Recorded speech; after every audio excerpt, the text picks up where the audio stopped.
En el año 1937 se detecta por primera vez el coronavirus en pollos, pero es en la década de 1960 que se aísla por primera vez en humanos y se descubre que este producía resfriado común en los niños, pero no era letal. En la actualidad, estamos ante un agente que sí cobra víctimas, sin embargo este virus no es netamente nuevo como lo hacen ver las noticias. Es así que el día de hoy te contaré la historia cronológica de este patógeno y cómo es que se volvió bastante agresivo. Para las personas que nacieron en el año 90-94, probablemente recordarán ciertos eventos que explicaré en un momento. En la década de 1960, específicamente en el año 1962, Dorothy Hamre y John Prochnow, del Departamento de Medicina de la Universidad de Chicago, encontraron el coronavirus. ¿Y cómo lo hallaron?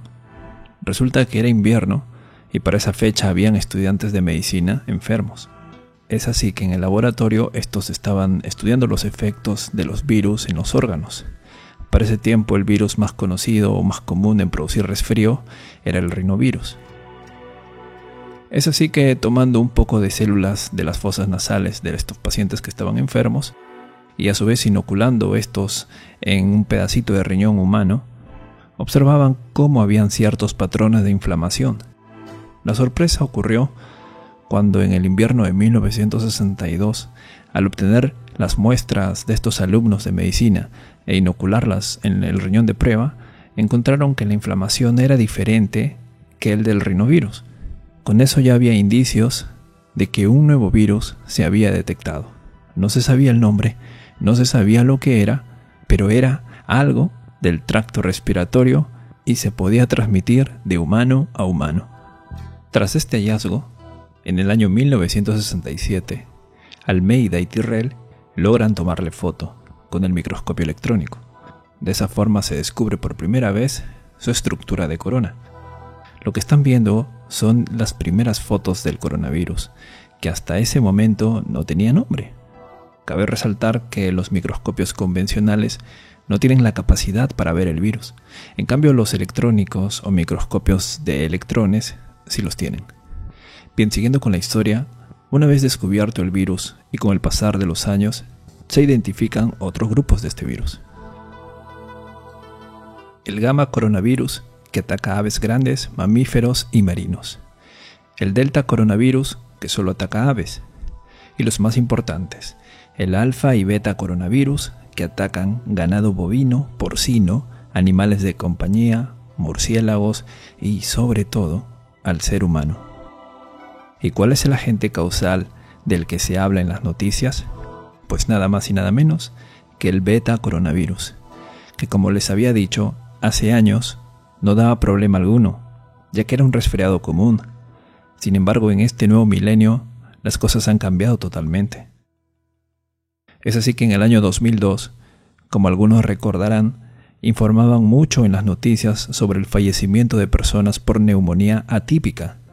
Resulta que en ese año China afrontaba el surgimiento de una nueva neumonía más potente, más letal.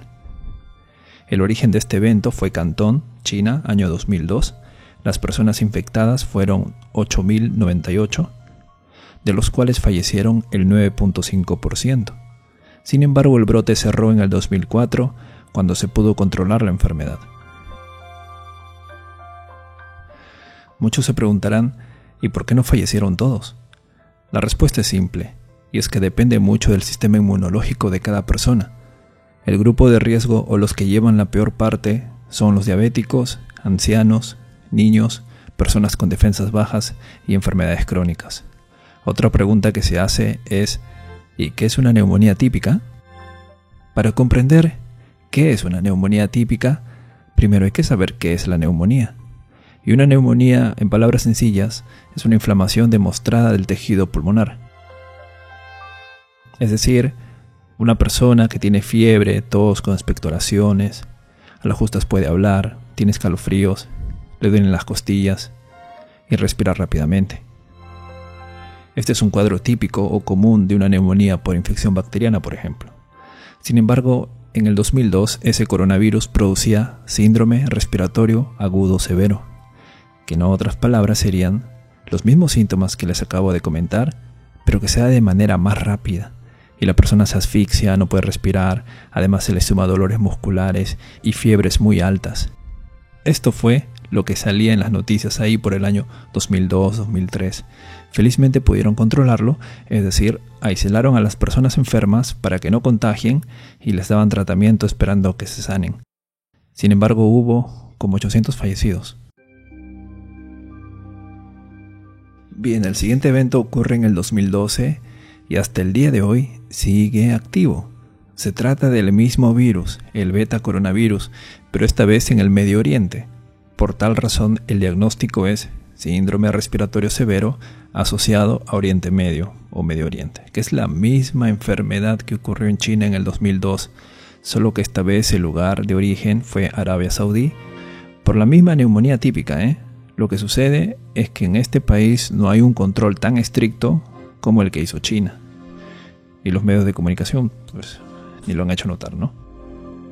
Con esto ya tenemos la información de que el virus siempre ha estado, solo que produce una neumonía muy potente y si uno tiene defensas bajas corre mucho riesgo. Pasemos ahora a la parte final, el coronavirus actual. ¿Qué ha sucedido? En primer lugar, se sabe que el virus es del mismo género, o sea, el beta coronavirus. Sin embargo, este ha mutado. Por tal razón es llamado nCoV 2019, es decir, novel o nuevo coronavirus, y entraría a tallar como una enfermedad reemergente. Para que se pueda entender, es como si de repente apareciera el primo del VIH, y ya no solo te baja las defensas, sino ahora te deja calvo, algo así. Por tal razón las autoridades se alarman y tienen que poner en cuarentena a las personas y es necesario crear un ambiente especial. Por tanto, es digno de admirar la labor que está haciendo China para controlar la enfermedad. Algunas personas se preguntan, ¿cómo es que aparecen los virus? La respuesta es simple, y es que el 75% de las enfermedades emergentes o nuevas son una zoonosis, es decir, la transmiten los animales. Por ejemplo, lo más aceptado del VIH es que el virus de inmunodeficiencia del simio fue transmitido al ser humano,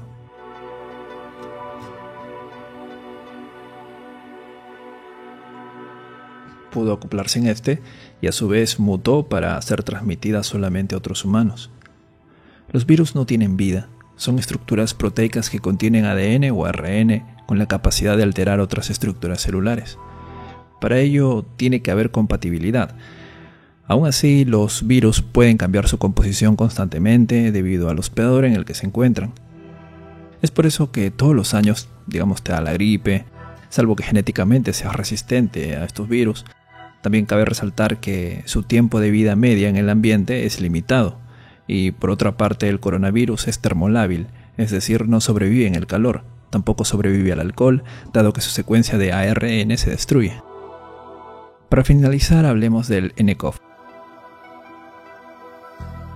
Esto sucede a finales del mes de diciembre, en la zona de Wuhan, provincia de Hubei. De repente varias personas empiezan a padecer de neumonía, de los cuales muchos de estos entraban a cuidados intensivos debido a la intensidad de esta enfermedad, algo que llamó la atención de los médicos. Por tal razón, lo constataron como un brote local y probablemente se trate de una nueva enfermedad. Es así que al hacer las preguntas a los pacientes, estos decían que habían estado en el mercado de pescados y mariscos de Wuhan. Por lo cual, el 1 de enero se cerró ese mercado, y las autoridades chinas informan a la OMS sobre una serie de casos de neumonía de origen desconocido. Cabe resaltar que en el mercado existen animales vivos y humanos que conviven, por tal razón podría tratarse de una zoonosis. El 7 al 8 de enero, tomando muestras de los pacientes enfermos, los científicos encuentran que se trataba de una nueva cepa de coronavirus y fue catalogado como nCoV. El 11 de enero sucede la primera muerte producto de este patógeno. El 12 de enero, China informa la secuencia genética de este virus. De esa manera ya se pueden hacer los primers o cebadores que permiten identificar el virus mediante exámenes de laboratorio. El 13 se notifica el primer caso o persona infectada fuera de China. El 17, Un artículo publicado en el Imperial College de Londres advierte que el número de casos de Wuhan es cerca de 1700. El 20 se confirma que el virus se puede transmitir entre humanos. El 23, la OMS reconoce la emergencia china, pero asegura que es prematuro hablar aún de una emergencia sanitaria a escala mundial. El 24 se confirma el primer caso en Francia. El 25, más de 40 fallecidos y 1000 casos confirmados, además de 56 millones de personas confinadas en la provincia de Hubei, o mejor dicho, puestas en cuarentena. El 28, varios países organizan la repatriación de sus ciudadanos a China. Asimismo, el país solicita que los traigan de vuelta, dado que son 5 millones de personas que salieron de Wuhan antes de que la ciudad se haya declarado en cuarentena, y por tal razón hay preocupación de que pueden ser posibles portadores del coronavirus. Lo que sucede es que algunas de estas personas viajaron por vacaciones de Año Nuevo lunar y otros huyendo de la epidemia. De hecho, gran parte del segundo grupo abandonó la capital de la provincia de Hubei y se dirigió a ciudades vecinas. Aunque el Estado moviliza grandes lotes de materiales y suministros médicos hacia Hubei, las autoridades locales advirtieron que había un gran déficit de estos productos por la cantidad de enfermos que surgen a diario. Ahí salen las noticias, esto del hospital construido en 10 días, por ejemplo. El 29 de enero se confirma que la epidemia, o pandemia ya en este caso, supera la cantidad de casos registrados durante la epidemia del 2003, que fueron cerca de 8.000 personas. Actualmente ya vamos cerca de 10.000. Hoy 31 de enero. Les dejo en la descripción del video el mapeo hecho por la Universidad de Johns Hopkins, donde se aprecia la cantidad de estos casos confirmados, o sea que tienen la enfermedad verazmente, así como cuántos han fallecido y cuántos se han recuperado. El 26 de enero habían cerca de 3.000, ahora ya hay casi 10.000, y probablemente seguirá subiendo. Y por último, el 30 de enero del presente año, la OMS la declara emergencia de salud pública a nivel internacional. Entonces, estimados amigos, estamos bajo una amenaza en la cual se está haciendo todo lo posible para controlarla. Lo mejor que se puede hacer es alimentarse bien para aumentar las defensas y evitar en lo posible contacto con personas con problemas respiratorios y que hayan venido de Asia. Y si la enfermedad ya está en tu país, evitar el contacto con enfermos de carácter respiratorio, dado que la enfermedad se transmite por gotas de saliva o secreciones de pacientes, ya que estos contienen viriones y pueden sobrevivir horas. Si una persona infectada estornuda y se tapa con la mano, su mano está contaminada, y si con esa mano toca un botón, pues lo contamina. Si saludas en la cara a alguien infectado, pues terminas contaminándote la cara. Ojo, si en este momento tienes gripe, digamos, y no has tenido contacto con alguien procedente de Asia, no entras en los casos probables para identificar coronavirus, sino otros tipos, ya sea influenza o rinovirus. Si vas al hospital a solicitar que te detecten coronavirus, es por las puras, porque lo que se espera son pacientes que vengan de Asia, porque serían los casos sospechosos.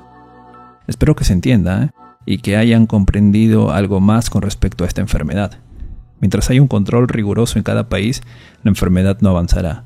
Y aún así, quienes están en riesgo son los niños, ancianos, personas con defensas bajas. Por eso hay que aumentar las defensas y a cuidarse. Nos vemos.